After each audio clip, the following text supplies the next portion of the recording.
রমজানের শেষ প্রহর, আকাশের দিকে তাকিয়ে কোটি মানুষের একটাই প্রশ্ন, কবে ঈদ? অবশেষে মিলেছে সেই প্রতীক্ষিত উত্তর।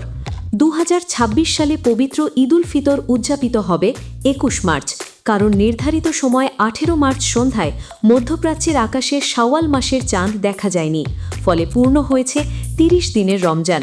আপনার ভালো লাগলে আলহামদুলিল্লাহ পড়ুন।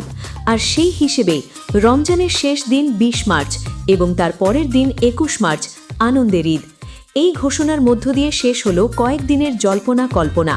19 মার্চ না 20 মার্চ, এই বিভ্রান্তির সবকিছুর অবসান ঘটিয়ে এখন নিশ্চিত 21 মার্চই ঈদের দিন।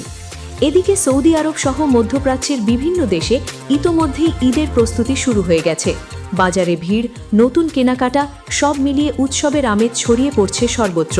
মসজিদে মসজিদে চলছে শেষ মুহূর্তের প্রস্তুতি, কারণ ঈদের নামাজ শুধু একটি ধর্মীয় আনুষ্ঠানিকতা নয়, এটি মুসলিম উম্মার ঐক্য, ভালোবাসা আর ভ্রাতৃত্বের প্রতীক। এই ঈদ আসে একটি মাসের সংযম, আত্মশুদ্ধি আর ত্যাগের পর। রমজান আমাদের শিখিয়েছে ধৈর্য, সহানুভূতি আর আত্মনিয়ন্ত্রণ, আর ঈদ সেই শিক্ষারই পুরস্কার। এখন শুধু অপেক্ষা, চাঁদহীন সেই রাত পেরিয়ে নতুন ভোরের 21 মার্চ সকাল, যেদিন ভেসে উঠবে তাকবীরের ধ্বনি আর মুখে মুখে উচ্চারিত হবে আল্লাহু আকবার, আল্লাহু আকবার, ঈদ মুবারক।